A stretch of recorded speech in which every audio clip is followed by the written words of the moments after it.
Rusia tantang NATO perang jika sampai kirim pasukan perdamaian ke Ukraina. Польские наши коллеги уже заявили, что вот сейчас будет саммит НАТО, надо направлять миротворцев туда. Они, я надеюсь, понимают, о чем они ведут речь.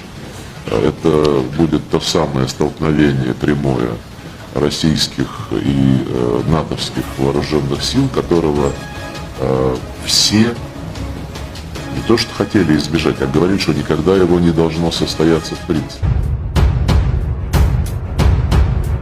Menteri Luar Negeri Rusia Sergei Lavrov pada Rabu menyatakan pengiriman pasukan perdamaian ke Ukraina dapat menyebabkan konfrontasi langsung antara Rusia dan aliansi militer NATO, di mana sebelumnya Polandia pada pekan lalu menyatakan bahwa mereka akan secara resmi mengajukan proposal untuk misi penjaga perdamaian di Ukraina pada pertemuan puncak NATO berikutnya. Hal ini akan menjadi bentrokan langsung antara angkatan bersenjata Rusia dan NATO yang semua orang tidak hanya berusaha menghindarinya tetapi juga mengatakan bahwa pada prinsipnya tidak boleh terjadi. Moskwa juga menuduh Kiev menghentikan pembicaraan damai dengan membuat usulan yang tidak dapat diterima oleh Rusia. Ukraina diketahui juga telah mengatakan bersedia untuk bernegosiasi tapi tidak akan menyerah atau menerima ultimatum Rusia. Lavrov mengatakan pihak berwenang Ukraina mundur dari proposal mereka sendiri pada pembicaraan itu, sehingga sulit untuk mencapai terobosan. Pembicaraan juga telah dimulai dan itu sulit karena pihak Ukraina terus-menerus berubah pikiran dan mundur dari proposal sendirinya. Presiden Ukraina Volodymyr Zelensky mengatakan sebelumnya pada Rabu bahwa pembicaraan dengan Rusia berlangsung alot dan terkadang konfrontatif. Rusia juga mengirimkan puluhan ribu tentara ke Ukraina dalam apa yang disebutnya operasi khusus untuk menurunkan kemampuan militer tetangga selatannya dan juga membasmi orang-orang yang disebutnya nasionalis berbahaya. Pasukan Rusia juga telah melakukan perlawanan keras dan Barat juga telah melakukan sanksi besar-besaran terhadap Rusia dalam upaya untuk memaksanya menarik pasukannya. Diplomat senior Rusia di PBB, kami punya hak gunakan senjata nuklir bila NATO provokasi. Seorang diplomat senior Rusia tidak mengabaikan kemungkinan negaranya akan menggunakan senjata nuklir dalam konfliknya dengan Ukraina jika diprovokasi oleh NATO pada Kamis. Bukanlah hal yang benar untuk mengancam Rusia dan juga mencoba mengganggu. Ketika Anda berurusan dengan kekuatan nuklir, tentu saja Anda harus menghitung semua kemungkinan akibat dari perilaku Anda. Demikian kata Dmytro Polyansky, wakil duta besar Rusia untuk PBB kepada Sky News.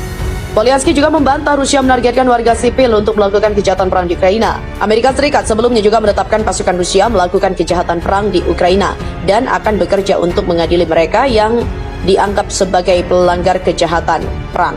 Blinken juga mengutip bukti serangan tanpa pandang bulu atau sengaja terhadap warga sipil dan juga menghancurkan gedung apartemen, sekolah, rumah sakit, pusat perbelanjaan, dan juga situs lainnya.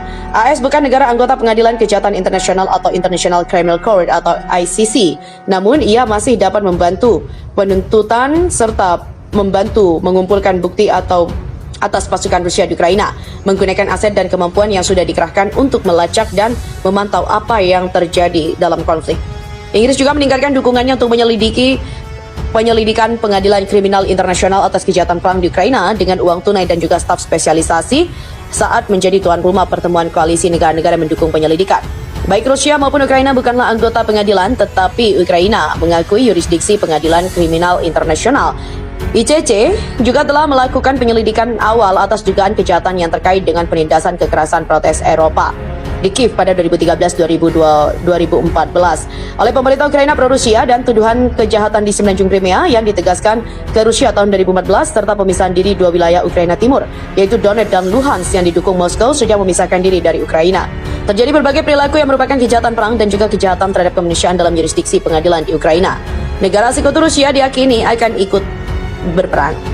Amerika Serikat dan NATO meyakini Belarusia, salah satu negara sekutu dekat Rusia ini, akan segera bergabung dalam perang di Ukraina. Menurut laporan aliansi pertahanan ini, Belarusia bahkan sudah mengambil sejumlah langkah. Besar kemungkinan Belarus akan terjun dalam konflik Rusia dan juga Ukraina menurut seorang pejabat militer NATO. Dilansir CNN International, sumber oposisi Belarus mengatakan unit tempur juga telah siap untuk berangkat ke Ukraina dalam beberapa hari ke depan bersama dengan ribuan pasukan. Menurut sumber ini, pengiriman pasukan Belarus juga akan berdampak lebih kecil secara militer daripada secara politik. Seorang pejabat senior intelijen NATO mengatakan secara terpisah bahwa aliansi itu menilai Belarus sedang mempersiapkan dalih untuk memberlakukan dan membenarkan serangan Belarusia terhadap Ukraina. Sebelum Moskow melancarkan, Rusia juga telah berkumpul di Belarusia dengan alasan latihan militer. Sejak invasi dimulai, AS dan Eropa juga menjatuhkan sanksi yang menargetkan pejabat Rusia serta Belarusia, termasuk Presiden Alexander Lukashenko. Sementara itu, Belarus juga telah mengubah konstitusinya pada Februari lalu untuk bisa menampung pasukan Rusia dan senjata nuklir. Kendati demikian, sumber ini menekankan bahwa hingga saat ini belum ada indikasi Belarusia berpartisipasi dalam pertempuran Ukraina. Pejabat senior pertahanan AS juga menyebut Pentagon belum melihat indikasi Belarusia sedang bersiap untuk pindah ke Ukraina atau telah membuat perjanjian untuk melakukan itu. Pejabat militer NATO menilai keputusan soal keterlibatan Belarus dalam perang akan ditetapkan Moskow. Pertanyaannya adalah, apakah Putin menginginkan negara lain yang tidak stabil di kawasan ini? Keterlibatan akan mengacaukan Belarusia. Pejabat itu tidak merinci bagaimana Belarus campur tangan dalam perang. Namun menurutnya, masuk akal bagi Rusia untuk mencoba dan memotong bantuan militer NATO yang masuk ke Ukraina dari perbatasan baratnya. Presiden Rusia Vladimir Putin juga telah menginvasi Ukraina selama 28 hari. AS diam-diam siapkan skenario jika Putin gunakan bom nuklir terkuat Rusia. Amerika Serikat diam-diam sudah menyusun skenario tentang merespon Amerika jika Presiden Rusia Vladimir Putin nekat menggunakan bom nuklir terkuatnya dalam perang di Ukraina.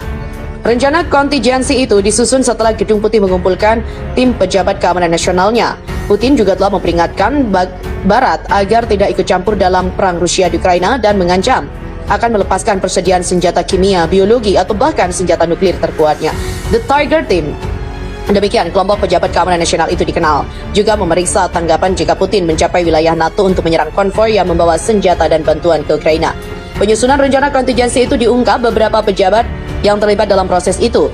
Bertemu 3 kali seminggu dalam segi rahasia, tim Harimau juga melihat tanggapan jika Rusia berusaha untuk memperluas perang ke negara-negara tetangga, termasuk Moldova, Georgia, dan juga bagaimana mempersiapkan negara Eropa untuk pengungsi yang mengalir dalam skala yang tidak terlihat di puluhan tahun. Kontingensi itu diharapkan menjadi inti dari sesi luar biasa di Brasil pada hari Kamis ketika Presiden Joe Biden bertemu dengan para pemimpin dari 29 negara NATO lainnya yang akan bertemu untuk pertama kalinya secara tertutup. Ponsel dan ajudan mereka disingkirkan sejak Putin menginvasi Ukraina. Hanya sebulan lalu, skenario seperti itu tampak lebih teoretis, tapi hari ini dari Gedung Putih hingga markas NATO di Brasil, sebuah pengakuan juga telah ditetapkan bahwa Rusia dapat beralih ke senjata paling kuat di gudang senjatanya untuk menyelamatkan diri dari kebentuan militer. Sekretaris Jenderal NATO Jens Stoltenberg menggarisbawahi urgensi upaya persiapan pada hari Rabu, mengatakan kepada wartawan untuk pertama kalinya bahwa bahkan jika Rusia menggunakan senjata pemusnah massal hanya dalam Ukraina, mereka mungkin memiliki konsekuensi yang mengerikan bagi orang-orang di negara-negara NATO. Dia tampaknya sedang mendiskusikan ketakutan bahwa bahan awan kimia atau radioaktif bisa melayang melewati perbatasan. Satu masalah yang sedang diperiksa, apakah kerusakan tambahan seperti itu akan dianggap sebagai serangan terhadap NATO di bawah piagamnya atau dikenal sebagai pasal 5 yang mungkin memerlukan tanggapan militer bersama. Tim Harimau saat ini juga dibentuk dalam sebuah memo yang ditandatangani oleh Jake Sullivan, penasihat keamanan nasional Biden, pada 28 Februari, 4 hari setelah invasi dimulai. Hal itu disampaikan beberapa pejabat yang terlibat dalam proses tersebut yang berbicara dengan syarat anonim. Beberapa pejabat dari tim itu sebelumnya juga telah bekerja selama berbulan-bulan di belakang layar untuk mempersiapkan pemerintah AS menghadapi kemungkinan invasi Rusia ke Ukraina. Tim Harimau itu juga memainkan peran sentral dalam merancang pedoman sanksi yang dalam, penumpukan pasukan di negara-negara NATO, dan juga mempersenjatai militer Ukraina yang telah mengeksploitasi kelemahan Rusia dan juga menempatkan pemerintah dan ekonominya di bawah tekanan luar biasa.